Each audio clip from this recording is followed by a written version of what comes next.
Right now, across America, something profound is happening, but it's not taking place where you might expect, not in the grand old cathedrals or at big revival meetings. No, it's bubbling up from our modern town square, social media. Today, we're diving deep into how real, authentic faith is going viral. We'll look at the stories, the people, and the culture behind a movement that's giving hope a whole new meaning for a new generation. So, here's the game plan for our journey today. We'll start with a look at this whole idea of viral faith. Then we'll get into some incredible stories of community miracles, followed by examples of deep personal healing. After that, we'll zoom out to see the bigger picture, a generational awakening. Then we'll break down, what makes these modern miracles tick. And we'll wrap up with the invitation this movement seems to be extending to all of us. This quote really gets to the heart of it. But what's so extraordinary is how quiet and how personal it is. In a world full of online noise and perfectly polished lives, these moments are spreading not because they're loud, but because they're real.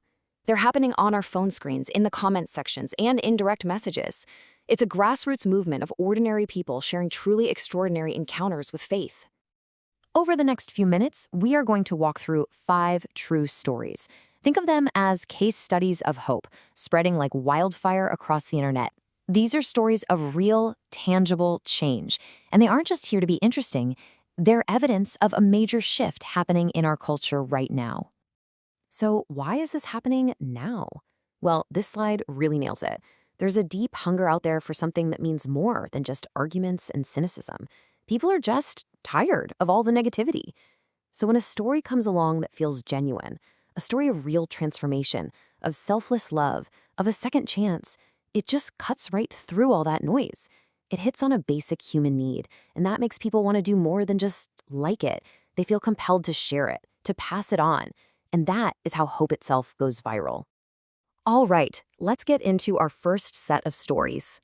This section is all about the power of community, and it asks a pretty fascinating question. Can connections made online actually create real, life-saving help in the real world? The stories we're about to see suggest the answer is a definite yes. First up, meet Kay Lee. She's a 22-year-old student, and honestly, she felt pretty disconnected from the church she grew up in. It just didn't seem relevant to her world. But then she stumbled on a simple social media challenge, #FaithInAction2025. The idea was simple. Do one radical act of service and share what happens. It wasn't a call to just believe something. It was a call to do something. And for Kay, that changed everything. What happened next is just astonishing.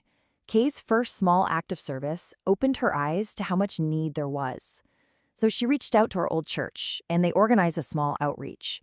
But here's the key. She decided to live stream their work on TikTok. The raw, unscripted video of people helping people just struck a nerve. Her videos blew up. What started as one person's idea turned into a movement across several states. To date, that one hashtag has inspired a movement that's provided food, supplies, and real care to over 5,000 people.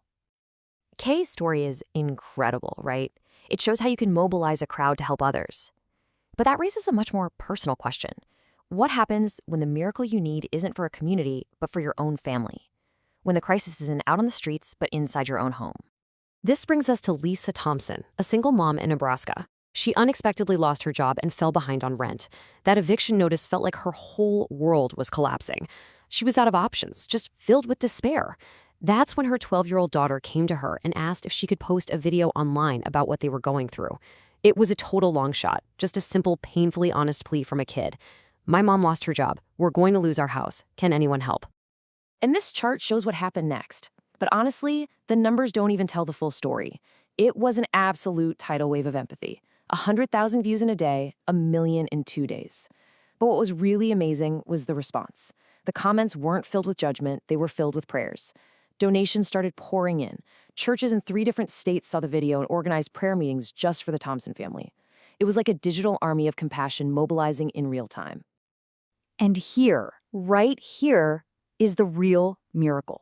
Yes, the money saved her home, but for Lisa, the real change happened inside. She went from feeling totally alone and abandoned to seeing this flood of kindness as a sign that God was actually at work through all these strangers. The miracle wasn't just the money, it was the powerful realization that she wasn't forgotten. Okay, so we've seen miracles that change circumstances. Now we're going to shift into an even more personal space, healing. These next stories look at how this viral faith shows up in two really powerful ways, the healing of the body and the healing of the soul. Now, to really get this next story, we have to talk about something called intercession. It sounds like a big word, but all it means is the act of praying for someone else, of standing in the gap for them. It's an ancient practice. But what's totally new is how technology right now is taking that idea and just amplifying it on a massive scale. Check out this timeline of what happened to Michael Rodriguez, a contractor from San Diego. He has a terrible fall at work, devastating injuries. His doctors told him that if he ever walked again, it would take at least 18 months of painful rehab. But just hours after the accident, his wife started a WhatsApp prayer group. It grew to 47 people, friends, family, people from church. It became this constant, around-the-clock stream of prayer and support. And the result? Well, you can see it. Recovery goals that were supposed to take a year and a half, he hit them in just 3 months. The doctors who were treating Michael were just stunned. This quote from his main doctor, who, by the way, wasn't a religious man, says it all. It's that point where science just kind of hits a wall. The result was so far outside the norm that even a man of science had to admit that maybe, just maybe, something else was going on here. But you know, healing isn't always something you can see on an X-ray. For a woman named Sheila in Atlanta, the miracle she needed was internal. Her son was killed in a senseless act of violence, and the grief and anger were just eating her alive. The healing she needed was for her soul, and in this radical act of faith, she publicly forgave the person responsible. When she shared that decision, it started a ripple effect of healing that went way beyond just her own heart. It showed that healing the soul can be just as miraculous as healing the body. These individual stories are powerful, absolutely, but they're also pieces of a much bigger puzzle. Now we're going to zoom out and see how all these threads are weaving together into what might be the biggest miracle of all. A huge spiritual awakening happening among young people today. 2 billion. Just let that number sink in. 2 billion views for a single TikTok challenge called #FaithOverAnxiety, started by a 16-year-old girl. This is so much more than a viral trend. It's a sign of a generation that's dealing with insane levels of anxiety and is actively and very publicly turning to faith to find real answers. They're using the tools they grew up with to ask the oldest questions there are, questions about purpose, meaning, and hope. And I want to be clear, this is not a passive, quiet faith. It is all about action. You see them praying for strangers in the comments of a live stream. They're starting their own Bible studies in dorm rooms and coffee shops, and they're packed. They're out there organizing to serve the homeless. For them, faith isn't just something they inherit. It's an active choice. It's a practical way to fight for their mental health and to find truth in a world they see as pretty materialistic and empty. Okay, so we've looked at all these different stories, from community action to personal healing to a whole generational shift. So what's the connection? What do they all have in common? Let's try and break down the anatomy of a modern miracle. It really seems to boil down to 4 key ingredients. First, raw honesty, like that video from Lisa Thompson's daughter. Second, a digital community that uses technology to supercharge prayer and support, like with Michael Rodriguez. Third, an action-oriented faith that has to be lived out through service, which is what started Kaylee's whole movement. And finally, all of this is happening because there's this underlying hunger for hope in our society, which creates the perfect environment for these stories to just take off. And that brings us to our final section. The whole point of sharing these stories isn't just for us to sit back and say, wow, that's interesting. They really present an invitation. The whole phenomenon suggests this isn't a trend you just watch from the sidelines.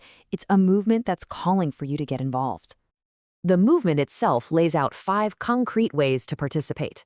It's about sharing your own story of hope, because your story could be the one thing someone else needs to hear. It's about actively sharing these stories with friends who are going through a hard time. It's about flooding social media with something positive. It's about seeking out more of these stories. And finally, it's about making that personal decision to just decide to believe and to ask for this to become real in your own life. Because in the end, the main message here is that hope becomes contagious when we stop being observers and start being participants.